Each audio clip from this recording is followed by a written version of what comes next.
And I need to get my notes out. I apologize. They're right There here. you go. Call to order. Roll call. Please stand for the Pledge of Allegiance.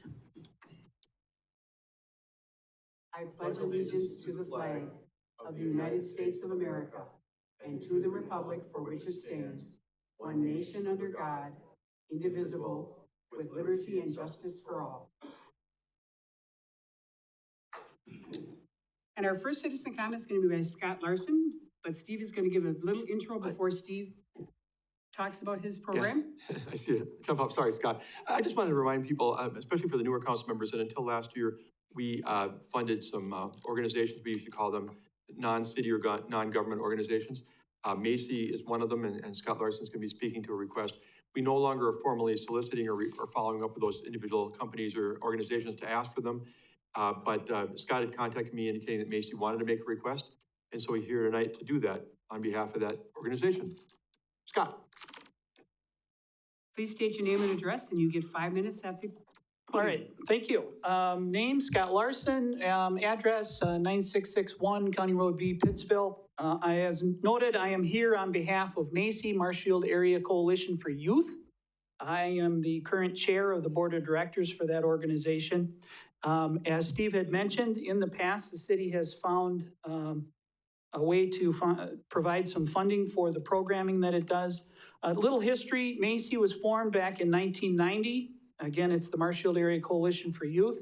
It strives to reduce and prevent underage drinking, prescription drug misuse, marijuana, heroin, and methamphetamine use. And Macy consists of 6 subcommittees overseen by a board of directors. We also work extremely closely with Marshfield Police Department, Wood County Sheriff's Department, both school districts here in Marshfield, as well as Wood County social services and programs like that in the county. Just a little background on what the funding request would be used for. And I know, Steve, you had provided as part of the budget packet our funding request. Part of that it covers the Marshfield and Columbus Leadership Alliance, which is one of our subcommittees. The major programming aspect that we do with that is there's a retreat that's held every year between the 2 school districts. We're anticipating 70 students participating from both school districts in this. The training is related to mental health, substance use, and relationship building, and this year's focus is on self-care. Another major program that's part of the funding is Port Forward events, and both Marshfield and Columbus high schools are participants in this. It involves a positive messaging on cups and in promotions, and it's related to striving to improve mental health and positive relationships and to prevent substance abuse. I mentioned working with the law enforcement agencies in not only the city but in the county, and there's a drug task force that's also part of our subcommittees, and efforts at the Central Wisconsin State Fair are primary to helping to forward the initiatives of drug task force, and promotional items and supplies are done, and there's a booth at the fair every year, and there's a lot of engagement with the general public trying to promote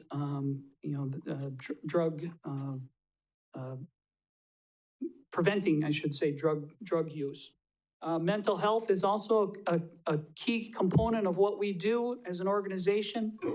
And those also include preparing mental health promotional materials is just part of some of the funding and some of the initiatives that we do for that. So again, I would hope that as you deliberate this year or next year's budget process, that you would find a way to continue to provide some funding for the Macy programs, as it is, I think, a good coalition collaboration with efforts that the city is already undertaking, both through the police department and then efforts that our school districts are trying to do as it relates to our precious asset, which is our young people.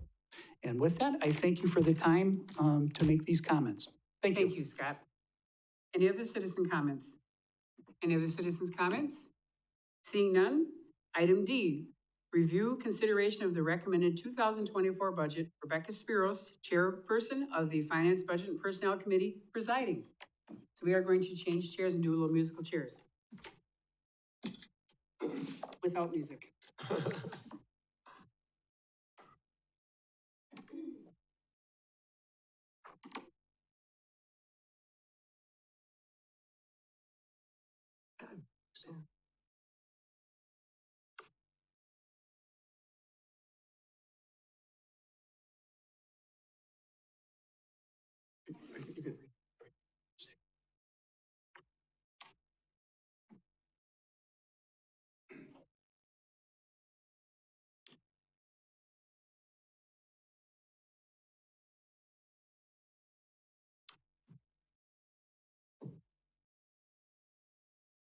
lot of stuff. I can tell. I come with a lot of things. It's all right. Food is always good.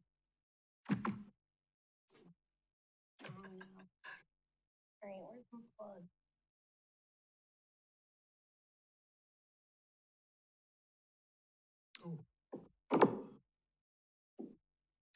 Back there somewhere? Sit down.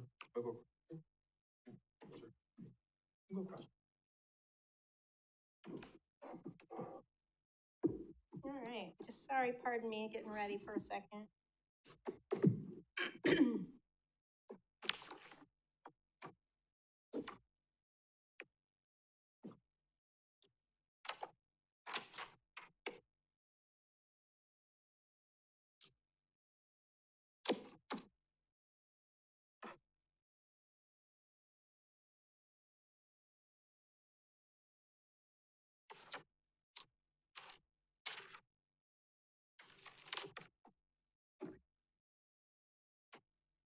All right, I think I might be finally ready, y'all.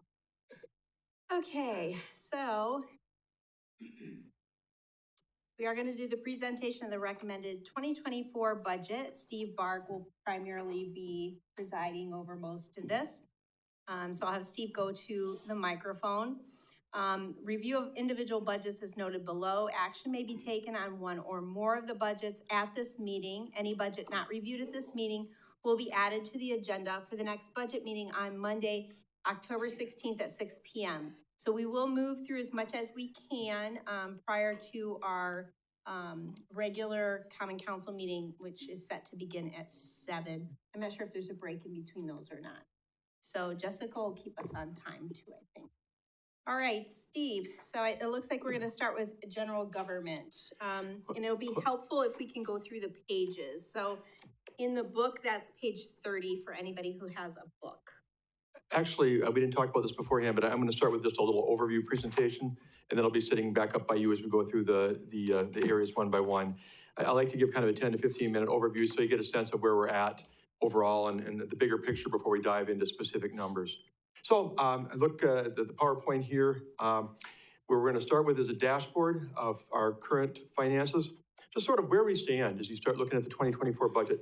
The areas we're going to talk about briefly are debt management, the general fund status, the city's credit rating, how are our active TIF districts doing, what about property values, and then what about the city's property tax rate. Debt management, we'd like to look at how much we're borrowing and how much we're paying back. So if you look at our proposed borrowing for 2024, for long-term debt, it would be $4,404,850. Largely for street projects, as you know, but there's a lot of other stuff thrown in there that we need to accomplish, much of what you talk about at the capital improvement plan meetings. The principal we will be paying in 2024 is $5.3 million. We have to levy about $3.9 million to cover our debt. Our statutory debt limit, and this ties what the state allows us to borrow, and that is about $104 million. What that is 5% of our overall equalized value. That's what they allow us to borrow as they try to keep cities and villages from getting in over their heads. So if you look at our existing general obligation debt as of the end of this year, 1/1/24, what we expect will be at $45,368,500, or about 43% of the amount allowed by state law. If you've been with us for a while, and some of the council members have been on for quite a few years, you'll know that we were once up to around 60%, going back into the middle of the last decade. So we've come down from that. We're in a better place now in terms of our debt compared to what the state allows. The 43% is below the 65% self-imposed maximum. And again, for newer members of the council has set its own parameters that even though the state says we can borrow up to a certain amount, 5% of our equalized value, the council said, not so fast. We don't want to go over 65% of that. We'll feel like we're getting into a bad place. And so we're well below that threshold. And then 21% of our general obligation debt is payable by our TIF districts. That's noteworthy because, again, that one out of every $5 is part of something where we've invested. We have a return on our investment as those TIF districts grow our tax base and ultimately pay off in many ways. Status of our general fund. Now, this is what rating agencies spend a lot of time with. I know Jennifer and I, when we do these calls with Moody's, they really are concerned about what our general fund balances as a percentage of the annual general fund expenses. That's how they look at it. So that's how they decide how to evaluate us in terms of bond ratings. Our auditors say we should be between 25 and 30% of unassigned general fund expenses in our reserves, our so-called savings account, if you want to call it that. And as of the end of last year, 12/31/22, we were sitting at 25.6%, right in that range where the auditor wants us. Again, that's significant because only 3 or 4 years ago, we were in a very different place. We actually got down to 9% in 2019, I believe, of the, what they expect us to have out of our percentage of our general fund expenses. So we've come to a much better place through a lot of work by the council, mayors, city staff, to get to that place. And I think we're proud that we're back into the range where the auditors want us. And then I think the other thing, there's been concern about over time is balancing the budget with the use of general fund dollars. Now, I've been a part of that in the past, and certainly we don't always use those monies just because we fill the budget gap. We sometimes have a surplus and we don't have to tap into that, but that's not a great ongoing policy. This budget does not include $1 of general fund reserves to balance it. None is being used for the 2024 budget that you see in front of you. I mentioned our bond rating a minute ago. Back in 2019 to 2021, it was A1. A1 sounds like the best, right? A1 steak sauce, A1 everything. It's really not. There are levels higher than that. And we had dropped down from AA3 to A1. And then for a couple of years there, we had, not only did we have A1, but we had what was called a negative outlook, which is Moody's way of saying, you know what? If the city of Marshfield goes one way or another, up or down, we'd guess they're going to go down. They're actually on the low side of an A1, tilting toward the next rating down. In 2022, we were able to get that negative outlook removed, and then in January of 2023, we actually got bumped back up to AA3, which is a good bond rating for a city our size. And again, I want to compliment all the council, staff, mayors who've been involved in the last few years to get us to that point. Spendable general fund reserve balance, again, the unassigned, if you will, is 25%, as I mentioned earlier, which is good. And then the TID advances are being paid back steadily over time. And that's a good sign, too, that we're doing well in our TIF districts. We'll talk more about that in a minute. We're up to 9 active TIF districts because in the past 3 or 4 years, we've added a couple. The ones I'll note right now that are doing well because they've been established for a little bit are 4, which is downtown, 5, which is Mill Creek Business Park. Those are both in the period where they cannot have any more expenditures, but they're running out, collecting money to pay off their remaining debt. 7 is actually past the expenditure period too. 7 is our industrial park, and there's more debt to pay off there, but we believe it's going to do well before the end of its time. 9 is the Ford Bank, for lack of a better term, that district up there. And 10 is the mall block, which of course recently we invested money into the mall to help them secure tenants like Ross Dress for Less, who just moved in there, Hobby Lobby that's coming within the next 90 days or so. That's a pay-as-you-go TIF district, which is good for us. We're not paying out money until we take it in an increment and then remitting a portion back. TIF District 11 is the one down by the Southeast Quick Trip. Not a lot has happened, but then we didn't incur a lot of debt. So that district is doing well. TID 5 is expected to close in 2024, which is good. Get that back on the roll. Joint Review Board will appreciate that. And will open the opportunity for more tax increment financing in Mill Creek Business Park. TID 12, the newest one in the industrial land, the 120 acres that we got from the UW is still looking for its initial development. Some increments have been created in TIF District 13, which is a mixed-use TIF district. And TID 14 just created up on Veterans Parkway between the Upham and McMillan area, still looking for its first prospect, obviously. It was only created a week or 2 ago. I realized I kind of covered some ground that was covered by Josh Miller before, but it's kind of a good review as we talk about, again, our dashboard. Property values, I think you know that we've gone through the revaluation this year, and the assessed value has gone up markedly from that, from about 1.5 million to just over, 1.5 billion, I'm sorry, to just over 2 billion. It's increased about 36%. Now, that doesn't mean that the value of our properties have gone up 36% in the last 12 months. I think you all realize that we hadn't had a revaluation in over a decade. And so we're certainly seeing the appreciating values finally catch up to reality here. But that's what it shows. Our assessed value is now up to 2 billion. Those changes that you probably heard about, I think I sent you an email, they do vary. Residential has gone up more than commercial, for example, in terms of the market value according to our assessor. And that's reflected in the statements that went out to property owners recently. And we'll be having more discussion about that as we go through the budget process as well. The equalized value, believe it or not, dropped a little bit this past year. Not a lot, but it's about $2.1 billion now. Very close, as you can see, to the assessed value, which is supposed to happen after a revaluation. I do want to note on the assessed value that that is without manufacturing, that we don't get the manufacturing numbers from the state until closer to November 1st. And then net new construction, an important number for us. We've had years when we've been up in the 2 to 3% range, but last year we were at 0.55, this year 0.73.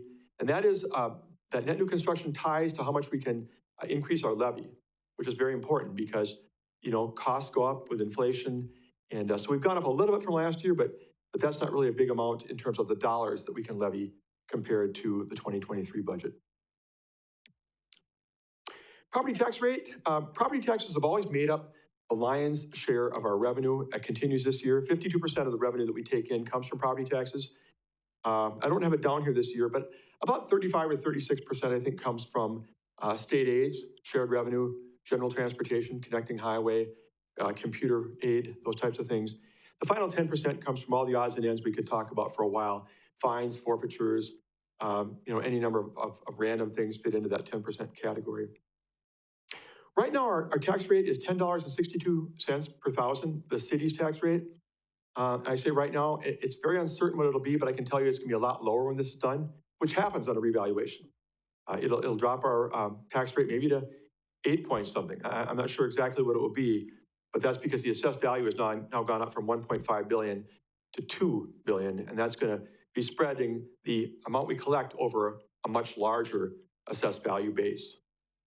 How do we compare with others? And I have to caution you that this all depends on where they are in their revaluation process. Once you've had a revaluation, you go from 1062 to 8 or something, and then it takes years to build up to where you're on the high end. So this is maybe not a fair comparison, but the rate right now for the 22 taxes collected in 2023, which is where we're at right now, for Stevens Point, $11.30, Wisconsin Rapids, $13.31, and Wausau, $10.60. So pretty commensurate with where we started before the reval process. Just a reminder, we're about 37% of the tax bill. The same roughly for the school district, maybe a notch above that. The county is more in the 2021 range, and then the Mid-State Technical College picks up the remaining roughly 4%. They're a smaller player in the tax bill. And what I want to tell you right now is that the tax rate that you're going to see come out of this process is going to reflect the maximum levy allowed. And when people at home are seeing this, maybe people in this room are hearing this, wait a minute, we're going to tax to the maximum, and you've decided that already. The amount of money we're going to get from that is not all that much, and we would be hard-pressed to be able to continue business without doing that.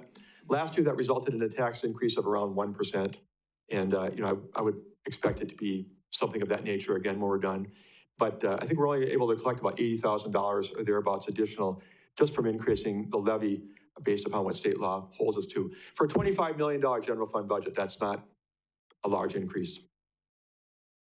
So highlights of the recommended budget, it does meet the levy limits requirements of the state. It does qualify us for expenditure restraint.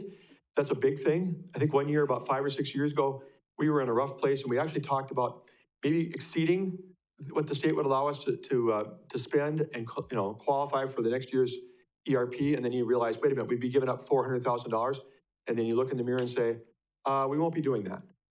Why would you give up, you know, that kind of money? So the 2023 budget is the 2024 budget will qualify us for a 2025 piece of the pie.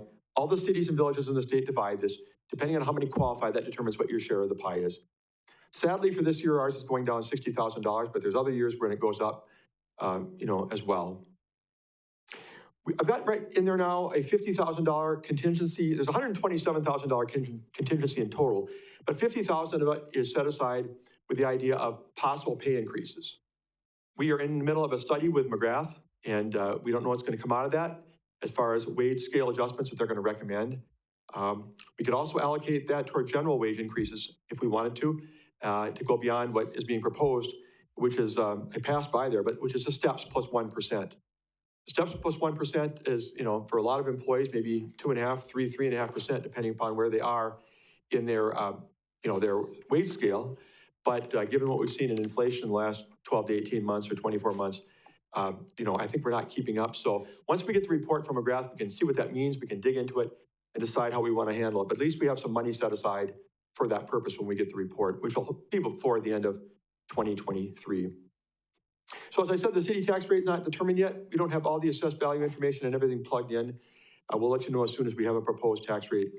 But again, it's going to almost be a plug number based upon the levy having been kind of determined at the maximum. A couple things different for this year. Marshfield Utilities, you may recall we adopted a policy back in the summer that will make the dividend come directly from the utilities to the council for the general budget, instead of going through the EDB. It used to always be in 205 fund, as we call it, the Economic Development Fund. We still had the Economic Development Board make a recommendation. So the dividend is about $287,000 for next year. The board has recommended $50,000 less than that, about $237,000 in expenses. That's all in there. So you may not see it without looking a little closer, but there is the 287 in revenue coming from utilities, the 237 in expenses going out to various economic development purposes is in this, and we can talk about that more as we go along. Remember, there was a streetlight user charge proposed last year, and we didn't get to it. I'll be honest, I held back for a few reasons. Our citizens were going through a number of things. There was a referendum being discussed. There were some other things happening that made it maybe difficult as we went through some of the issues, even with Marshfield Utilities, who we are hoping and expecting to be a part of this program by being the collection agent. But we are proposing that by March 1st of 2024, we'll have in effect a streetlight user charge, which will take the cost of street lighting in the $200,000 plus range and divide that up as user fees on a monthly basis to our citizens, be paid for not just by current property tax payers, but would also be paid for by those who are not paying property taxes. Nonprofits would be a part of this, the same way that they are for certain other fees, that they pay at times. This budget would also refill the vacant 3 firefighter paramedic positions. We talked about this in late summer, and council authorized us to put this in the 2024 recommended budget. I'm sure we'll talk about that along the way. That's roughly $300,000, a little bit over that. And those are positions, once again, that are not new positions. We had them in place until a couple of years ago when people left, and we did not fill them because of some of the challenges we've been facing with the EMS fund. But we do have them proposed and recommended for inclusion in the 2024 budget. And then finally, it funds a new staff position that the council has embraced, and that is Assistant City Administrator / Community Development Director. And we are working right now with GovHR to get that position out and get candidates, hoping that somebody will be on board by roughly January 1st for that position. Challenges, we want to keep up with the street maintenance cost. That's a big one. I think Tom and Josh could tell you that, it's really hard, given the increasing cost of street projects, to keep up with that. We end up doing way more mill and overlay type projects than we want to. We'd like to do more reconstructs, but the dollars just aren't there. So that's always going to be a tough job to try and maintain our roads. One of our goals is to adequately fund our EMS operation. Our EMS and fire personnel do an amazing job. And, it's not their fault that we've had some of the financial struggles that we've had based upon how some things have been treated, but we're trying to correct the ship. As you know, we've got some good things in place. We want to make sure that they have the tools to do what they need to do effectively. We want to increase and expand city revenues. Largely, we think of that as expanding our tax base. We want to grow the community with our industrial and business park, our downtown housing where we can. The more people are paying, the better it is for all of us in terms of covering the cost of our services. And then I think we want to spend some time identifying our desired level of service. I think we wanted to get to this in 2023 and really didn't. When times are hard, what are the things that are most valued?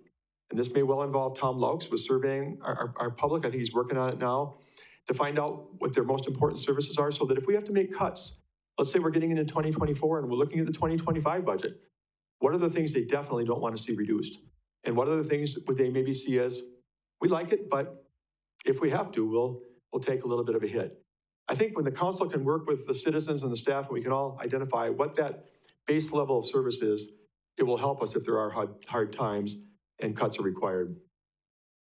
Challenges, continuing onward, infrastructure needs keep growing. Citizen expectations are increasing. It's amazing, but even though they want to pay no more, they want more. I know I'm a taxpayer. I've been there. So it's always challenging to meet the needs and their desires, but we try as best we can here. The difficulty, as Sarah could tell you in particular, about recruiting and retaining good people for our jobs. Very competitive out there. A lot of people vying for not that many employees in certain types of jobs. So that's a challenge for us going forward.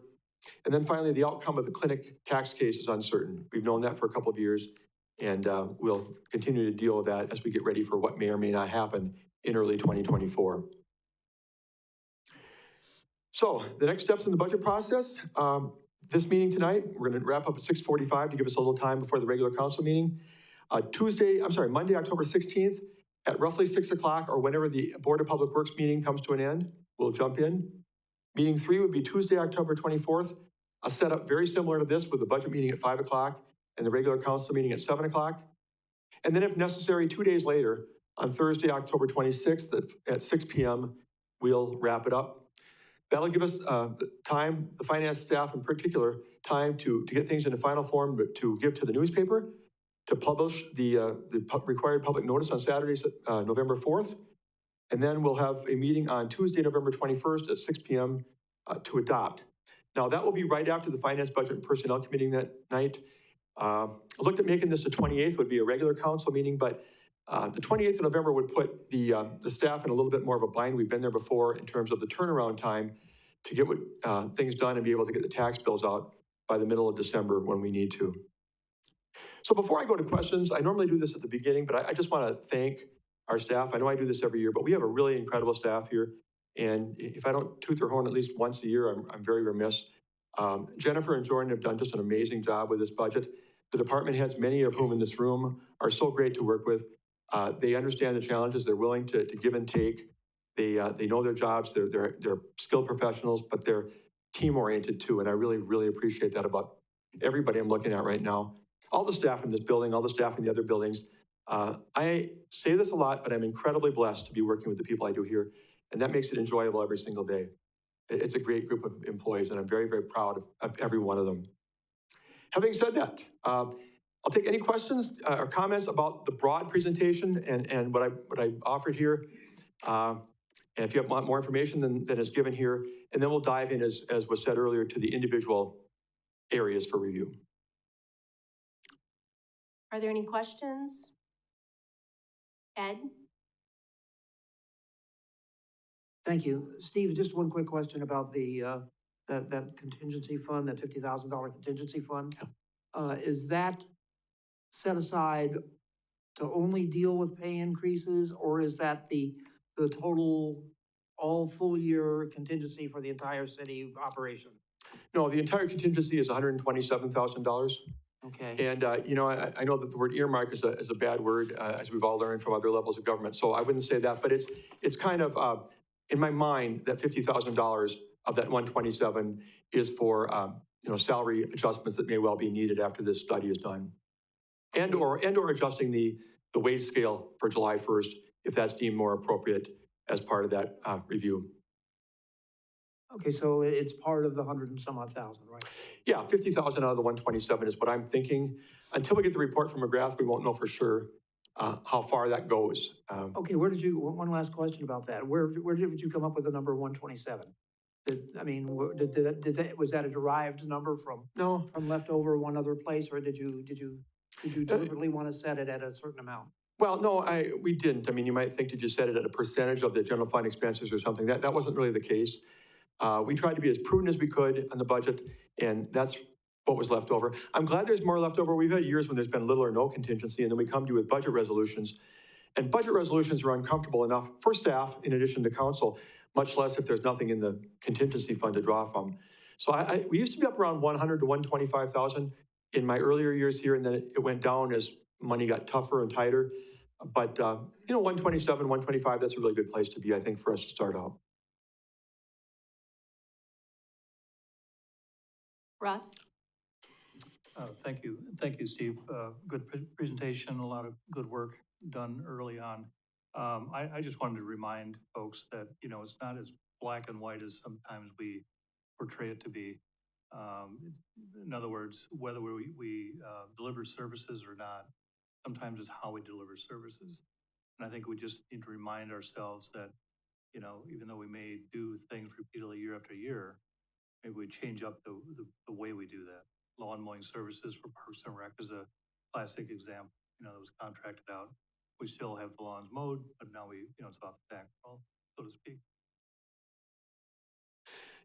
I think. Not cutting the services necessarily, but changing how we deliver them.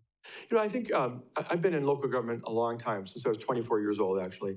And a lot of times people think of government, they don't think of creativity and innovation. They think it's status quo. And there is some of that, certainly. You know, government, we have rules and requirements that we have to follow that are given to us by other levels of government and whatnot. But there's a lot of creativity that people don't see. I've seen over the years in terms of how we treat icy streets, in terms of how we do a variety of things. So, you know, it's always good to promote innovation, but I think we've had a fair amount over the years in my time here of creative solutions come out of the staff. So that's a good point, though. It's a good reminder. Is there anybody else? Okay, nobody else has any other further questions, so we'll just continue on. Let me go back to okay. So we are going to start with General Government Common Council, and who's presenting? I will, and what I'll do if it's okay, I've done this in the past, is walk through each of the categories, you know, and hit the highlights. And then all the relevant staff members are here in the audience to answer your questions. I would probably direct you to the pages in your book, you know, that are appropriate. And I think they're tabbed well. I think they're tabbed for you guys on the computer. I've got a hard copy in front of me, but General Government is page 30 to start out, and I'll be walking through those pages a little bit. Actually, I'll be starting on page 31 of the budget book, which has all the categories, all 10 or 11 of them in there. I'll just be noting a couple things. First of all, for the Common Council, the budget is really basically the same. You see little change over last year, about $4,000 out of $100,000, and that's not unexpected. Historic preservation looks like it's up a little bit in percentage, but it's not much of a dollars. They don't have much of a budget. Increasing by $150 from $2,650 to $2,800. Municipal court is a drop because they've reduced bad debts expense from last year. We did beef that up a fair amount last year to make sure we covered some, you know, some things where citations weren't ever paid or whatever, but we've been able to lower that a little bit looking forward. The city attorney's budget is up a fair amount, as you see, but that's based entirely on use. I mean, I guess I've tried for the last couple of years to think we could hold that in check. I'm glad Hap's not here. He oftentimes thinks that I'm intentionally trying not to call him when I should be calling him. That's not true. And honestly, I must say to the body that the fact that the city attorney's budget is going up is not a bad thing.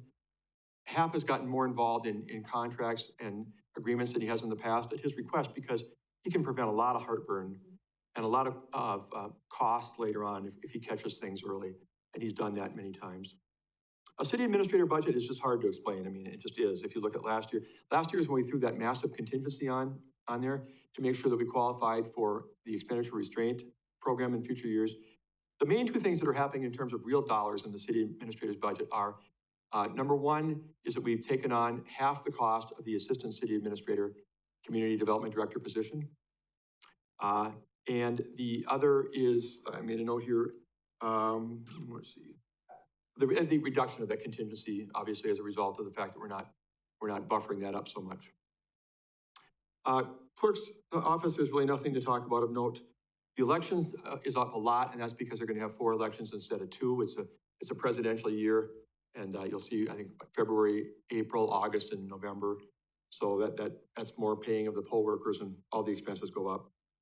Information technology is actually down a little bit.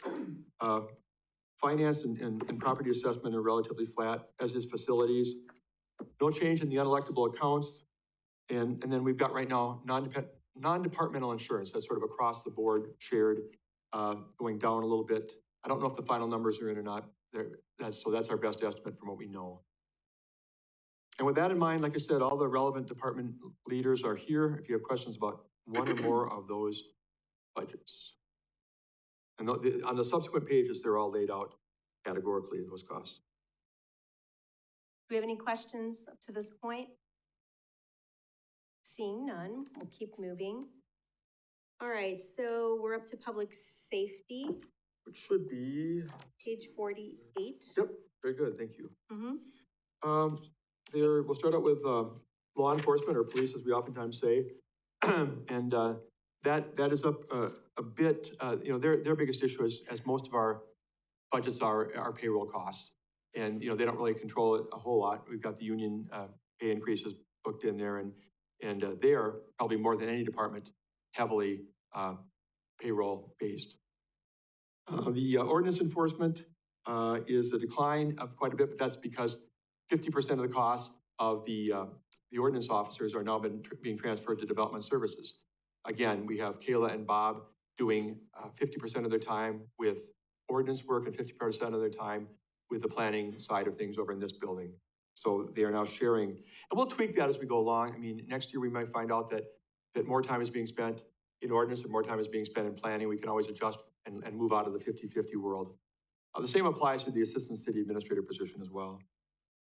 Crossing guards, as always, pretty flat, just a very minor increase of, you know, $1,000 to cover the costs.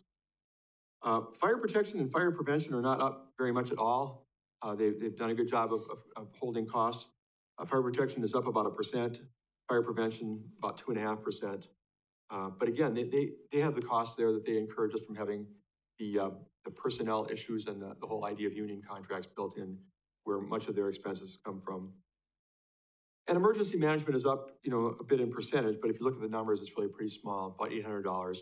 And again, this is a small budget, under $10,000 that we have for the training and everything related to preparing for, you know, the tornado, the active shooter, those kind of things. So we don't want to skimp too far, but we don't spend a lot of money on that. We try to do at least one drill a year to keep current. And those are my thoughts on the public safety portion of the budget. All right, any questions? I still don't see any questions, so we'll continue on. Next up is Public Works, and you'll find that starting on page 60. Okay. Thank you. Public Works Administration, the first three ones are all the administrative costs in Public Works, engineering, and streets. And they're all relatively flat. Public Works Administration is down a bit. Engineering Administration is up 3.5%, not all that noteworthy. And Street Division is, the administration is relatively flat as well. We are seeing increasing costs in a couple of the areas, and that's due to a lot of what we call the motor pool charges. And that is the cost of operating our equipment. And especially when you get into snow and ice removal, where I'll be in a second, you just have no idea how many snowstorms you're gonna have to deal with, how many times you're gonna have people out using the equipment to clear the roadways. But highway and street maintenance is up a little bit. I have them at 8%. Snow and ice removal, I'm sorry, 6% was highway and street maintenance, 8% with the snow and ice removal, and quite a bit more with the highway and street cleaning. I think you may want to ask Tim a question or two, but from what I can tell, much of that is due to the fact that there's now 2 street sweepers out there to operate. I'm sorry, wow, I was thinking of the person, I'm sorry. 2 operators out there sweeping the streets. And you know, I think we've talked about this a little bit before, but in the old days, whatever that is, I just use that phrase when I want to. But, you know, we think of street sweeping as being different than it is now. Now it's about the quality of our stormwater as well. You know, we need to get those impurities off the roadways. Tom Turchie's done some great presentations on what happens when we're trying to treat the quality of our stormwater that we release. So street sweeping is a big part of that. Storm sewer maintenance and sidewalk maintenance are flat. Street lighting is up. I passed by that. I skipped past traffic control and street lighting, which are both up a bit. The street lighting I mentioned before that we're going to be looking at doing this user charge. And we put in money, I think $10,000 for the administrative cost of doing that program, which we believe Marshfield Utilities is going to help us out. We've had an initial conversation with them on that, to be the collection agent for the city and remit the money back to the city.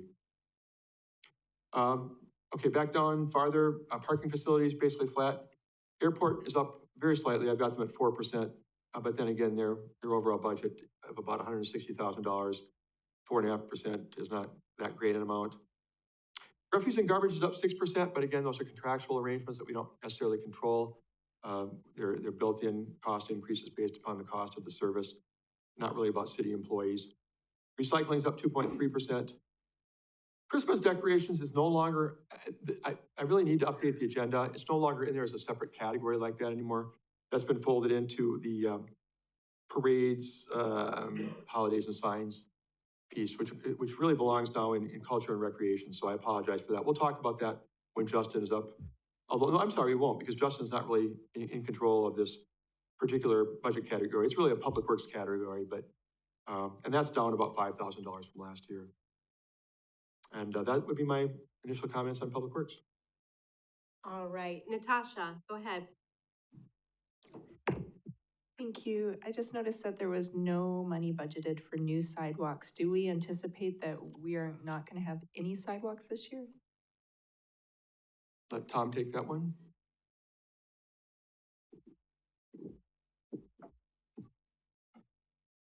We do an annual sidewalk inspection where we do maintenance and repairs, which is about $30,000 a year.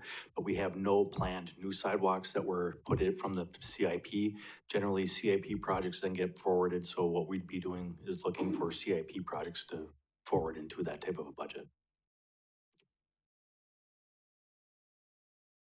Natasha, did you have any follow-up for that? No. Mike O'Reilly. Thank you. I have a question in reference to the street lighting. If I'm not mistaken, didn't we hear that they were changing those all out to LED and received a grant to do that? Is that, I would imagine we'd see a probably 75% reduction in that. I can't answer specifically for Marshfield Utilities. I know that they did apply for a focus on industry grant to start changing out to all LEDs on the streetlights in the city of Marshfield. They actually own and maintain those, and we get an actual charge, flat charge for those lights. In all of our municipal parking lots where we do any type of CIP project or reconstruction of our municipal parking lots, we automatically change to LEDs for those. I would just like to follow up, please. I know we had seen something come through that Nick had said that they did receive a grant for it. I mean, I guess if we have the grant, it could be a huge savings to the city. So I would strongly suggest maybe we find out from Nick what their timeline is on this, because that's huge. They're actually administering that. If you, initially I would say, yeah, you'll see an electricity savings, but there's also a cost of installation that goes with that. And a lot of those fixtures are quite a bit more expensive than a regular fixture too, to start with. So I'm not sure. I would ask Nick or a representative from the utility to actually comment on those. Okay, and we don't have anybody from utility here right now. Correct. So perhaps we can make a note of that follow-up. I'm not sure if they'll be here at the next meeting. Natasha. Okay, this made me think of something.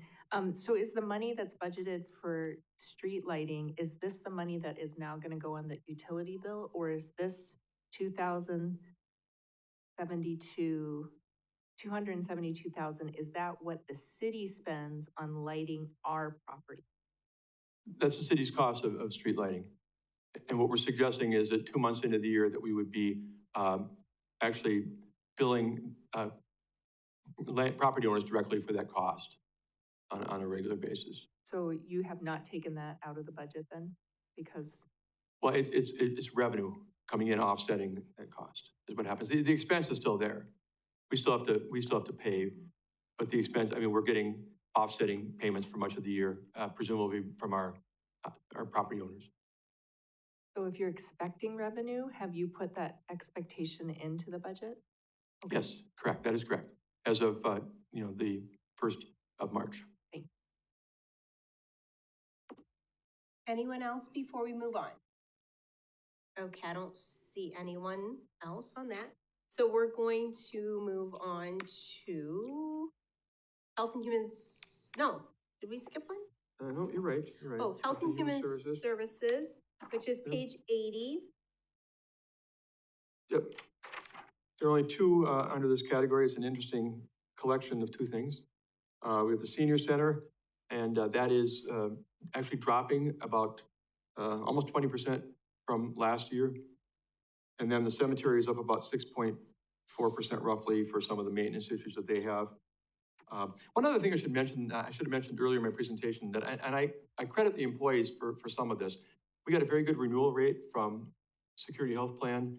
that you'll be seeing as part of the next meeting on October 24th. But, you know, it reflects, I think, lower utilization that shows some consumerism on part of our employees, which we've tried to promote in recent years too. So that's helped us in some of these budgets as well. Anyway, that's all I have for Health and Human Services. And I don't see any questions, so we'll move on. Culture and Recreation, which begins on page 85. Okay. First is Oak Avenue Community Center. And as you can see on page 86, if you flip over then, you'll see that, well, actually it begins with, I'm gonna take them in the order they're on the agenda. Oak Avenue up a few $1,000s. You know, again, percentage-wise, it maybe looks like a lot, but it's just tending to some of the regular ongoing costs of keeping that building up. Second Street Community Center is up as well a little bit from what, 85,000 to 92,000. Again, and some of these reflect the cost of the employees involved in the building, plus some of the regular maintenance costs. Parks Operations and Maintenance is up 3%, which again is pretty much cost of doing business. Park and Recreation Administration is up 2.1%, which is the next category. Recreation programs is now up about 7%, but that now encompasses, I believe, some more territory than it used to, and we can touch on that in a minute. In fact, that includes Dairy Fest, or Dairy Fest is now in, no, that's in parades. Okay, I'm sorry, my apologies, thanks, Jordan. The zoo is going up a little bit from about 306 to 328. I didn't calculate a percentage on that. That does include another really part-time position helping out there with some of the duties, helping the director of that facility. The Recreation Aquatic Center is up very slightly from last year, and the revenue continues to be strong. I think they had a very good year as reported by Amanda Bruce in her presentation a couple of meetings ago. And then the fairgrounds, really that's basically, for the most part, it's the contract we have with Central Wisconsin State Fair Board that represents roughly 85,000 of that amount. And we just do that with a CPI increase. The University of Wisconsin-Stevens Point up a couple of thousand from 54,000 to 57,000. Again, I hate to keep saying this, but that's basically just the inflationary cost of doing business and nothing more. And that's all I would suggest at this point. Okay. Oh, I'm sorry, I gotta come back to library. Thank you, Rebecca, I'm very sorry. If I skip it at the beginning, then I'm not gonna come back to it. The agenda didn't match up. And the library, an increase of about 6%. I will say this in working with Jill, that the main thing involved in their increase is that they are working to get a pay plan adopted and implemented for their employees, many of whom have been presumably underpaid for a while, the way it looks. And their board has adopted one back in the summer. And so that's driving their increase in cost. And they have offered to offset it with money coming from their reserve fund. They have about $200,000 in a reserve fund. They actually offered more than $40,000, but we thought it was prudent to hold their contribution to $40,000 to make sure that reserve fund is still in good place. So they were willing to pony up money to offset some of the costs and keep it to, I believe, at or slightly below 6%. But that is the purpose of theirs, is to get those employees back onto a place where it's more tenable. And that's all I have. Okay, Andrew. Thank you. Just kind of a preliminary one, first of all. The numbers I'm looking at here, the 2023 actual, is that year to date or is that prorated? I believe that would be through either 7 or 8 months.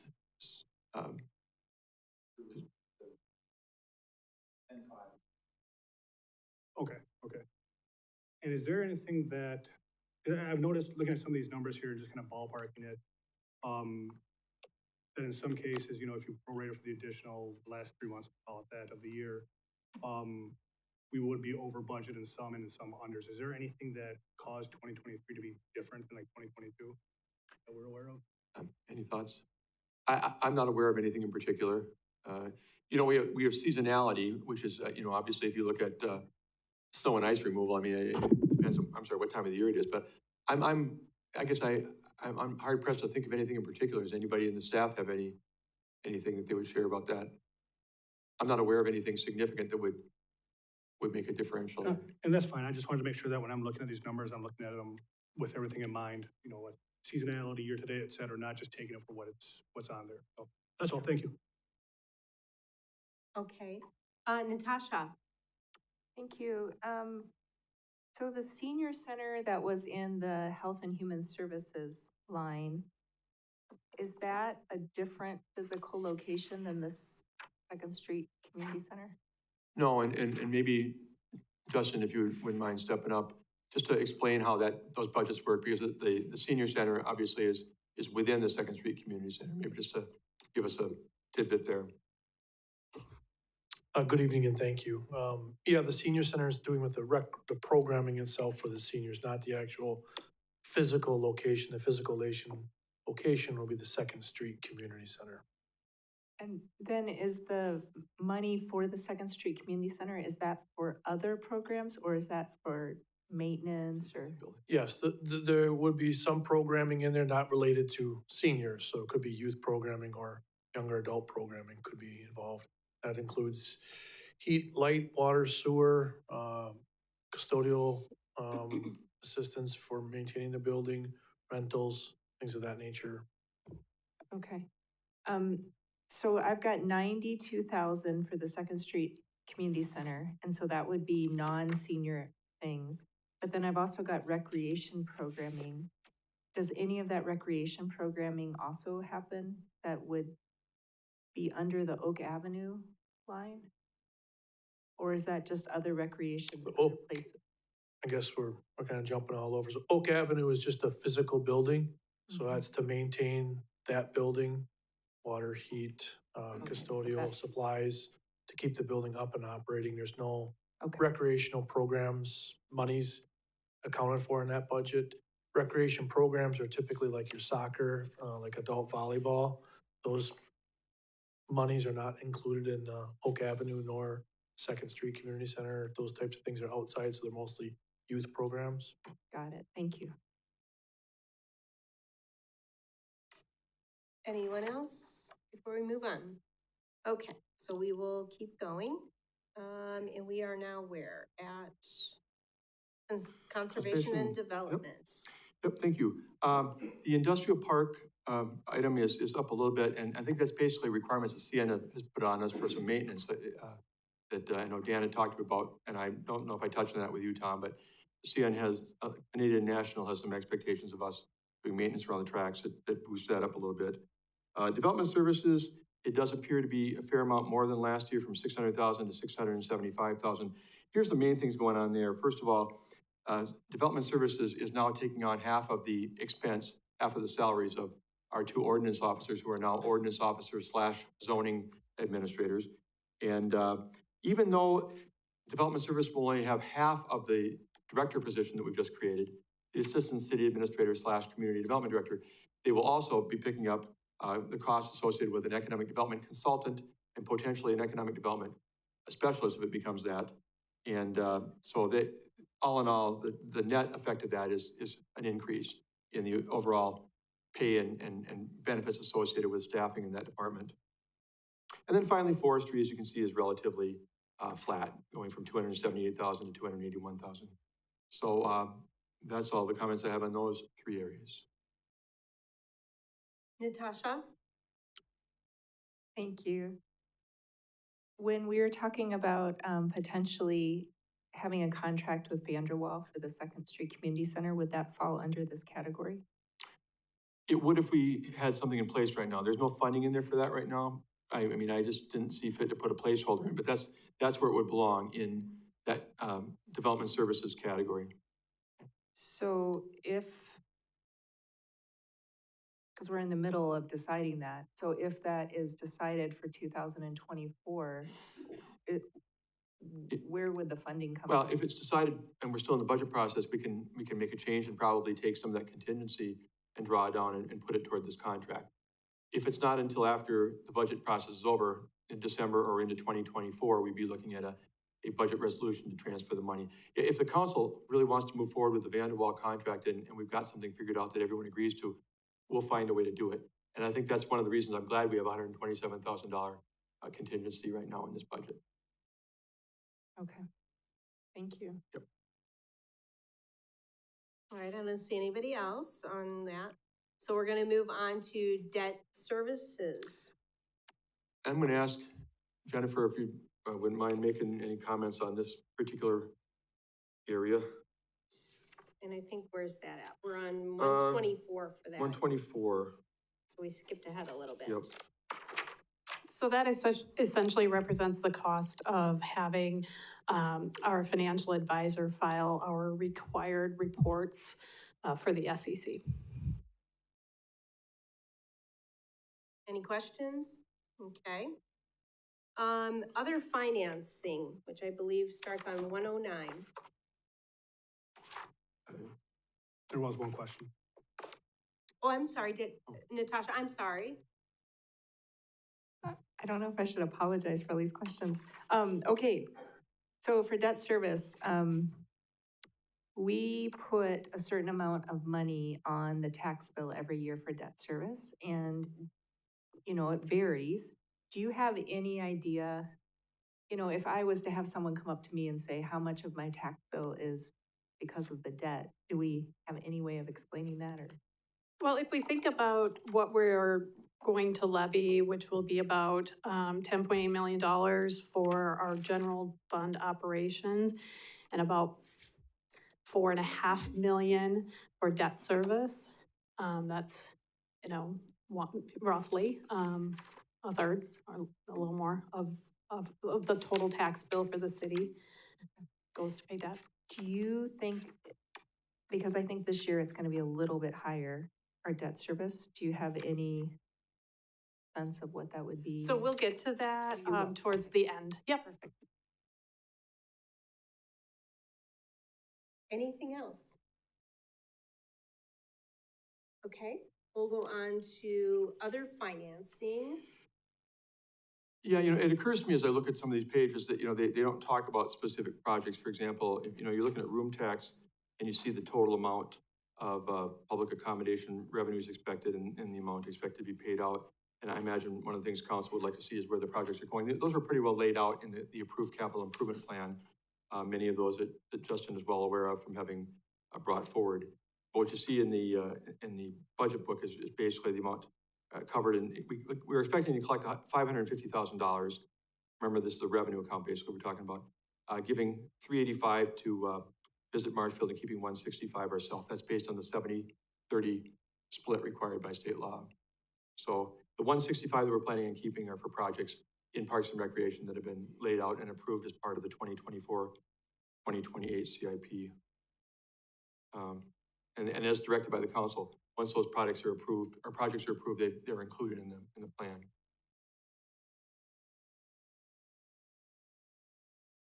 All right, I don't see any questions on that. So we'll move on to special revenue funds, and that begins on page 112. Yeah, and that first one was the room tax. The next one on 114 is the housing program. A lot of people don't know this, but we have a housing grant program, CDBG, that we got money once upon a time and we recycle it. So when people are in need, they can get money on a loan basis. It's a zero interest loan basically that they pay back when they sell the house, when they move out, when someone passes away, it gets paid back through the estate or whatever. And oftentimes lately, at least since I've been here, we haven't had a lot of money to lend out. We don't have any money to lend out until somebody pays it back in. It's a recycled thing. So as you see, there's virtually no expenses or revenue or expenses expected to be incurred in that fund. I'll just keep going through, it's okay. Mm-hmm. The Economic Development Fund, and that is where I mentioned earlier, that we're taking in $287,000 of revenue from Marshfield Utilities. It's the dividend they pay us. $237,000 is projected to be paid out. And I apologize to you, I intended to have a sheet either in this book or more likely on your tables tonight. I can certainly run and get that real quickly, but laying out the way that they want to spend the money. It is incorporated elsewhere into the budget though as an expense. So what it is the payment of $53,000 to Mackey for the share of the business development director position.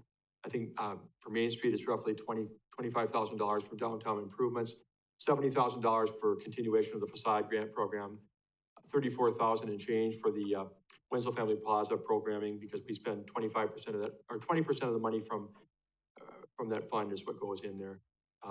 So all those add up to about $237,000. Perhaps the best thing to do is just have me get that to you for future discussion.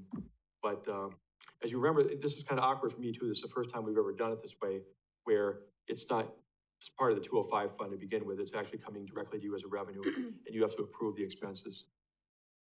So I'd be glad to run and get it now if you want me to, but I didn't include it.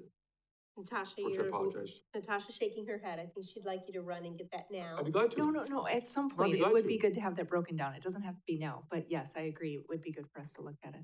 Okay. Is there anybody If who there's time, I wants can- to see it now? You want to take a 5-minute break or a 2-minute break? I'll just go get it. I mean, you may want to, Anybody? this will be new to you. You may want to see it. I just have one question. Mhm. What did you say we have in for, the Rehab? yeah, Virtually nothing. If you look at no, not rehab, the, facade program, I'm sorry. 70,000. And we've been right around 60 or 70,000 a year for facade grants. And just for people who aren't aware of this, we call it the facade grant program, but it also covers what's called interior conversions. And we had a couple of people take advantage of that recently, where you actually fix up the interior of your building instead of the exterior. And the reason is because the whole idea of the program was to create new tax base. And oftentimes interior conversions create a greater assessed value than some of the facade improvements even do, so. Your call. Any questions? I think I just described probably 85 to 90% of what's in that fund, truthfully. And I see you're shaking your head, Andy, because you're in that group, okay.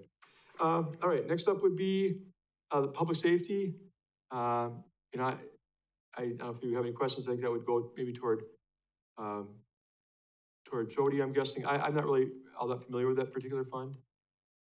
There's very little activity that occurs in it. In 206, is there donations that go into that fund, basically?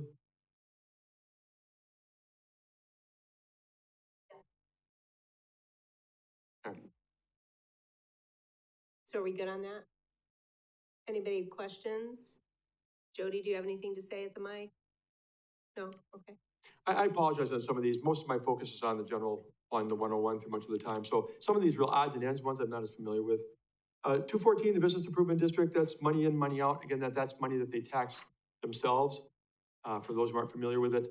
And they did agree to increase their collection by, I think, 3% or something this year. So instead of 66,000, which it's been for 15 years, they'll be collecting 68,000 and change from themselves, and we remit it back to them. We're just the middleman, so to speak. 220 shared ride service.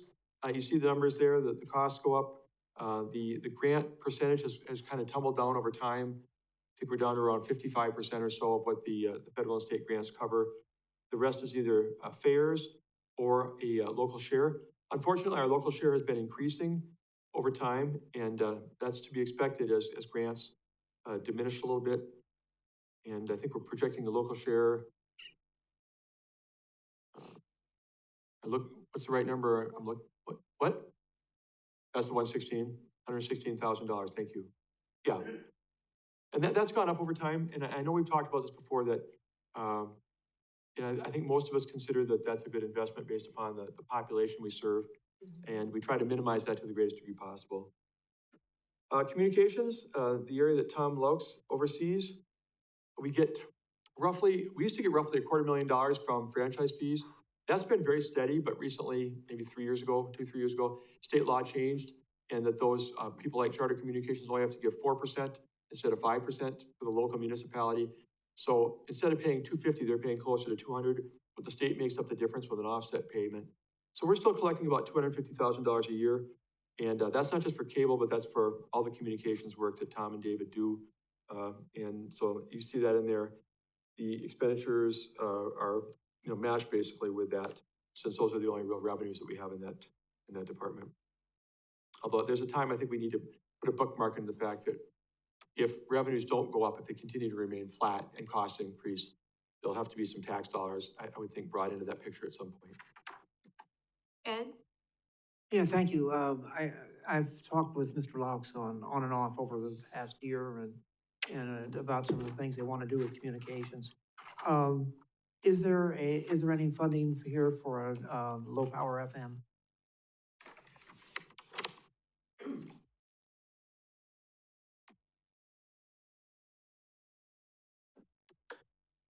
Currently, that is not being budgeted at this point. We do want to apply for a license, which is due in November. I've talked with Steve and David about that.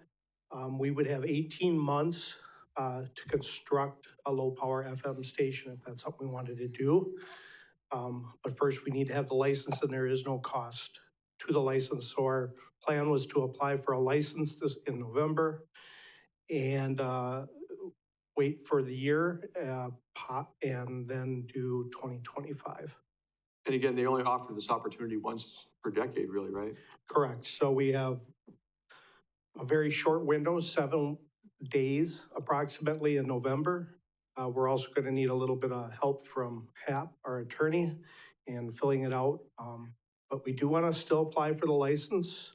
But right now, there currently is no funding in there. We would need approximately about 35,000 is what we looked at previously. I think we could cut that down a bit, but right now, no. But we still want to do that. As I understand it, the most cost intensive portion of that is putting the antenna up on the water tower. I think that's where most of the money lies, right? Yeah, that's correct. These are some safety personnel that we have to have contracted out. There's something we can't do. That current tower that we're looking at, which we're working with the utility, Nick over there and Mr. Richmond, what needs to be done. That tower currently does not have access for another mast and would have to be cold welded, which is pretty expensive. So that's the tower at this point we need to use because it's the highest tower. Otherwise, we would lose a section of the city if we were to go to another tower. So it would be the tower by Security Health. I know this has been something that the old communications committee from many years ago has wanted to do for a long time. So can you keep us informed on that, please? Yes, will do. Thank you. Thank you. Anything else? Okay, Steve? Okay, thank you. Well, moving forward, the next one would be the municipal courts. And again, this might be new to some of you who've been on the council for only a couple of years, but a few years ago, we started out first with Spencer and then a couple of years later added Stratford. They run municipal court with us. So they don't have their people with their traffic tickets and whatnot having to drive to Wausau or wherever. So we have an agreement to understand with them. They do use our municipal court. Their volume is obviously a lot lower than Marshfield's in terms of the number of citations issued, but it works out well. They get back usually a little bit of a big money from us, plus they help cover some of our costs. I know they've helped cover some software and other costs in the past. So you see the dollars are pretty low though for both those municipalities because of the volume being so low. All right. And that would be it for that category. Yep. And now we will move, there were no I- questions, right?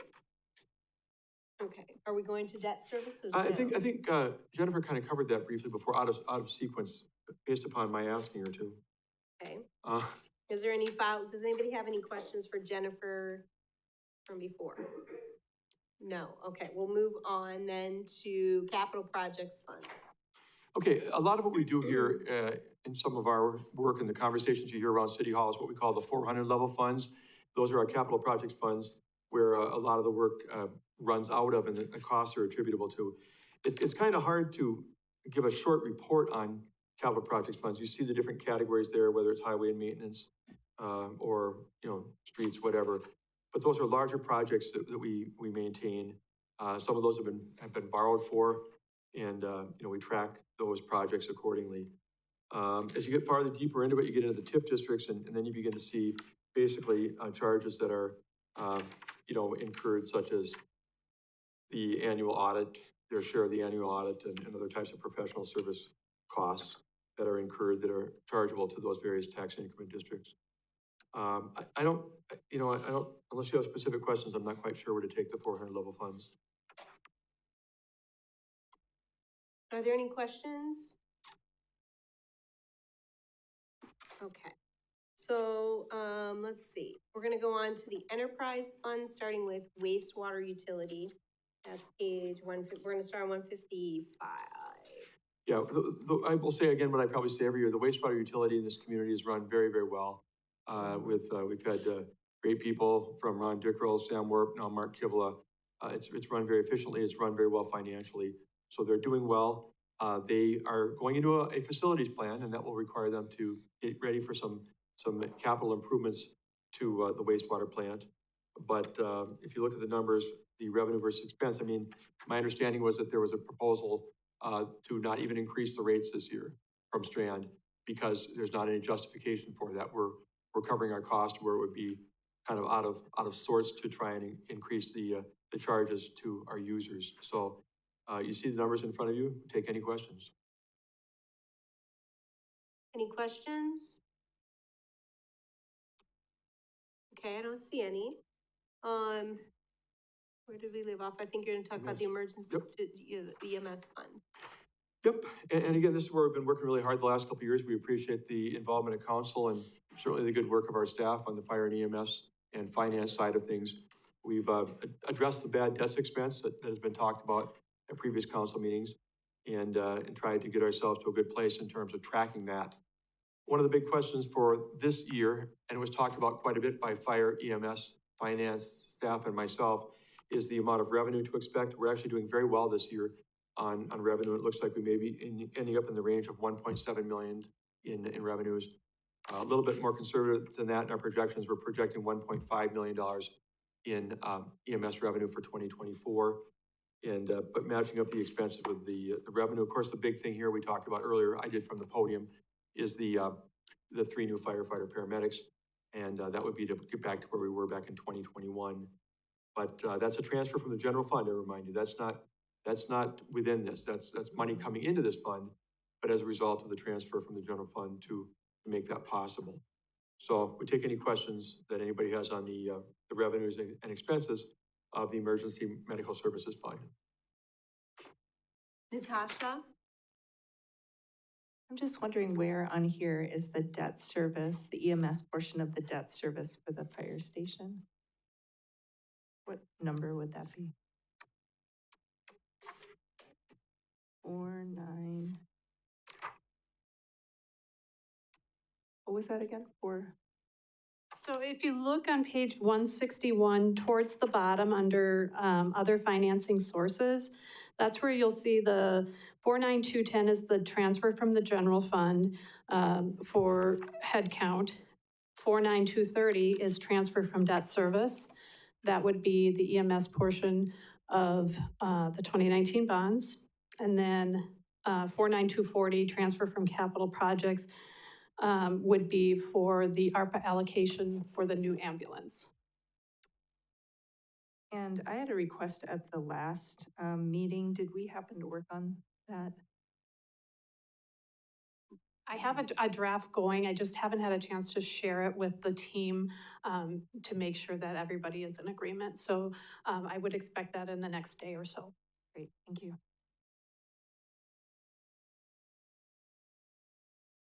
Do you have anything to add? Go ahead. I do. Good evening. While going over the final draft of the budget yesterday morning, I did find an omission. I wanted to bring it to the council's attention right away. Been communicating with finance, they are aware of this. 16,500 would need to be added to the EMS budget. There were 2 line items, important line items, oxygen and various medical supplies.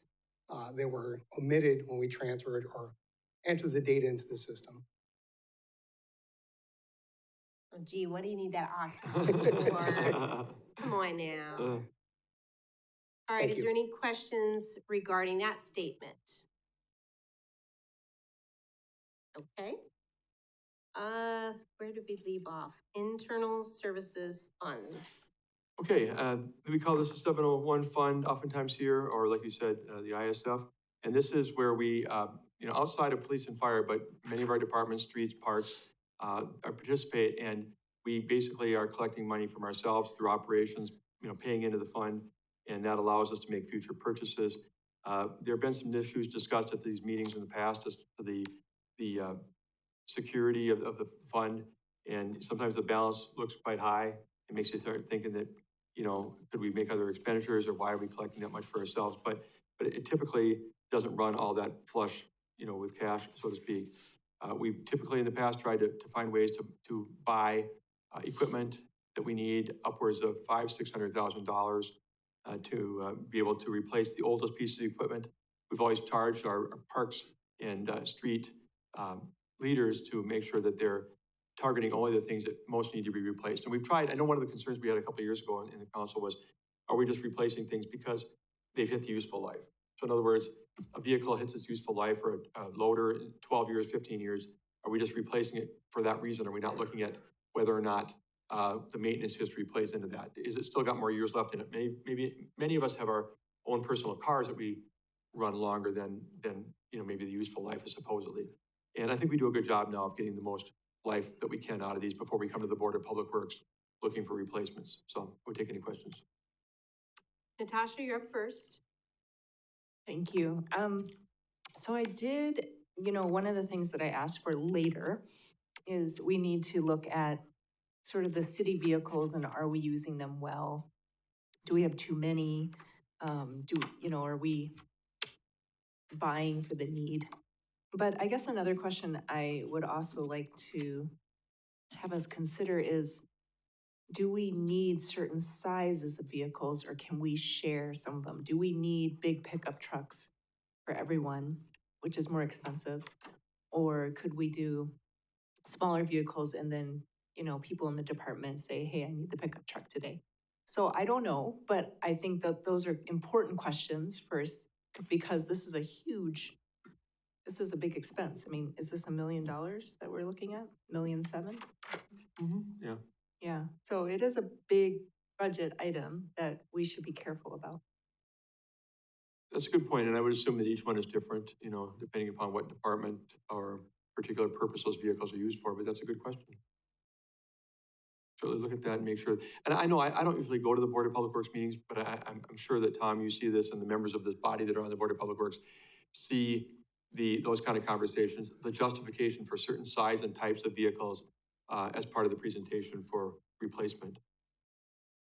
And if you take a look at some of the vehicles that we're using, for like inspection vehicles, like you see outside, we're using smaller pickup trucks. For let's say engineering division, we have pickup trucks that have our survey equipment in it. But if it's a vehicle that we're using for like the city engineer or director of public works, it's a car. And we pick smaller vehicles that they kind of suit the need for the position. So we're looking at every single position and every single item that is out there and trying to determine what's the best use and what's the best vehicle for that. Certain vehicles do get turned into other vehicles after a period of time where they go to a different department and they've been shared in the past. So it's a balancing act to make it all fit. Natasha, do you have any follow-up? Mr. Wagner? Thank you. This is one thing that's been puzzling to me for the past couple of years is that it seems like every time I pull into the parking lot here, there's a different staff vehicle out there. How many departments have their own staff vehicle? Is there anyone who can answer that? How many, do we know how many are out? I mean, just a nose count of what's out here under the window. I mean, how many cars are we having? Would it be okay with Mr. Wagner if the department heads could bring that information to the next meeting? To the next meeting would be wonderful. Okay, let's do that. Let's, if you can go to the mic. Yeah. So we do have an insurance listing for all our vehicles. I just wasn't ready for that specific question at this specific time. And we do have it listed out by departments. I will share that with all department heads before we send that off to council. But we do have that. So we'll get to that. Okay, so perhaps Jordan can just compile it all in one list. He'll, like he said, he'll confirm it with the department heads. You guys look it over and he can maybe bring that one list to us. Okay. Let's see, where did you leave off? I think the only thing left is perpetual care fund. Okay, we're going to the perpetual care fund, 170. Yeah, which I may need a little help on because I know typically this fund is really just a very small, what we've used it for in the past sometimes has been to, do an improvement, like a columbarium or whatever. And then as we've made the sales, we've paid off, we've replenished the fund. I'm just looking at that number, the transfer, and I'm not recognizing what it's for offhand. Justin, can you help us with that?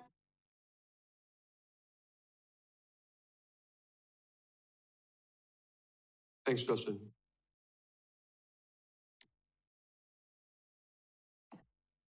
Are you looking at the 55,000? Yeah, yeah. That'll be for a columbarium for That isn't it. 2024. Okay, thank you. And then what happens with those is like I said, we replenish the fund over a period of time as those units are sold. And we've had success doing that a couple different times since I've been here. Okay. So we've moved through that pretty quickly. Are there any questions that anybody's come up with since sitting here? Okay. So, are there any requests from council members for additional information prior to the next meeting? I think we've got a few things We do. written down. Anybody? This is your opportunity. Natasha? Well, I mean, just going back to the Second Street corridor, and I know that if that becomes a TID, any money that we spend now would go into that expenses, which is helpful. But it might be helpful to know, you know, is this something that we're looking at that might be $50,000 next year, or is this a 25,000? You know, it just might be good to know what the ballpark is. So I know you were looking at what phase one would be. Yeah, I did write to Jackie Evanderwall after that meeting we had the other day. And I say the other day, it's been 2 weeks, or not, maybe not that long, I don't know. But, and she did respond by saying she would provide a staged contract, phase one, phase two, phase three, broken into pieces. And I would definitely think it makes sense for us to at least look at the first piece initially, not knowing where it's gonna go down the road. Is there anybody else? Steve, I just have a question. Yes. Is there any idea when we will know more about the situation with the Marshfield Clinic? Well, yeah, and unfortunately, that one was, the trial was postponed. The trial was supposed to start last month. It's now been postponed to the week of February 26th of 2024, based on a new judge being assigned. And that doesn't mean that there won't be conversations going on the side, and I'll keep the council apprised of those if there's any other settlement options that might come up. You said 2 of 26? Did I say 26? I don't know if you I did. meant 24. Okay. Yeah, February 26th of 2024. Oh, there is where it No, came yeah, in. no, we're not going that far out yet, thankfully. And but technically, that is what we're looking at right now, the 26th of February of next year. But like I said, I'm sure there'll be conversations on the side as to whether or not there's any other kind of options short of a court trial. Okay. And Russ, go ahead. In the category of just kind of thinking out loud, we recently had the presentation on the police department. And there were 3 suggestions in the category of renovation and 1 proposal for new. And I don't expect an answer tonight, but I'm wondering if there are anything we can do between now and when we actually decide to renovate or build new, that we could do and include in our budgets, kind of lessen the blow, if you will, when we reach that point of spending or borrowing for the project. Thinking out loud, I'm not coming up with anything. I will add at this point that the police chief, Jody Gerink, did suggest putting in the 2024 budget, in fact, he put it in his 2024 budget, some money to maintain that building if in fact we were to acquire it, you know, because we'd have to do some upkeep until we did something with it. And I did pull that out because we don't have the certainty as yet as to whether that project's going forward. But that's not what you're talking about, really. You're talking about in advance of that, right? Yeah, I'm not really sure what that would be at this point. Be open to listening to what that might look like.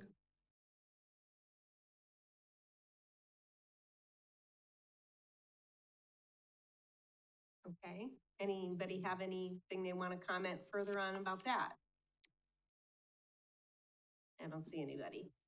Ed, were you raising a finger? Yeah, man, all of them.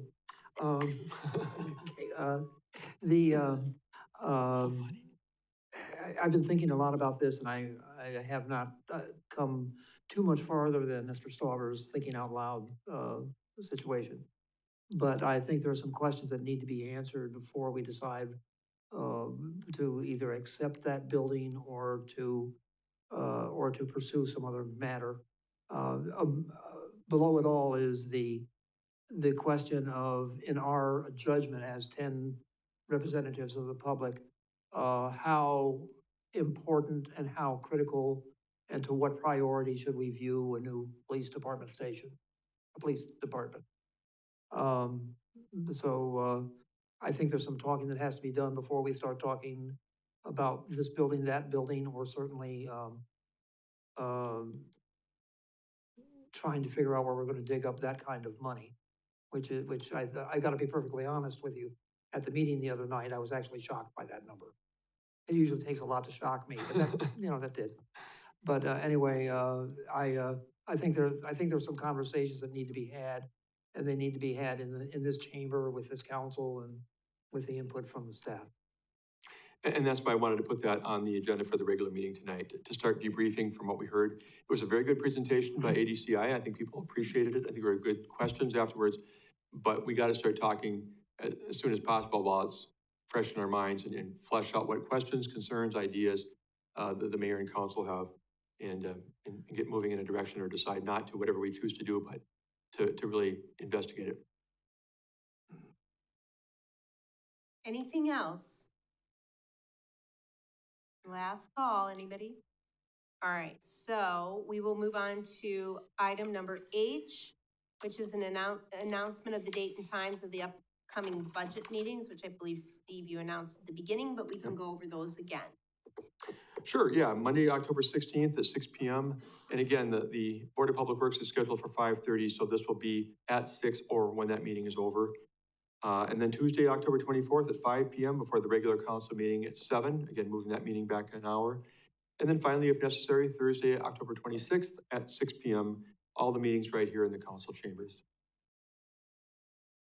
Okay, and the adoption of the budget needs to be by which date? Well, it's all based upon working backwards from the tax bills getting out. Our goal is to get the budget adopted on November 21st. That'll give us time to do the tax bill preparation, working with the counties of Wood and Marathon. So that would require us publishing it by November 4th. So I've given a little over a week between that last meeting and when we need to get the newspaper to publish it. Okay, sounds good. All right, with that, I will take a motion to adjourn. Motion made by Natasha and a second by Brian.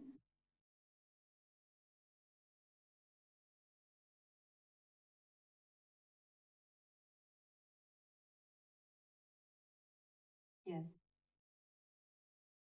All right, we are adjourned.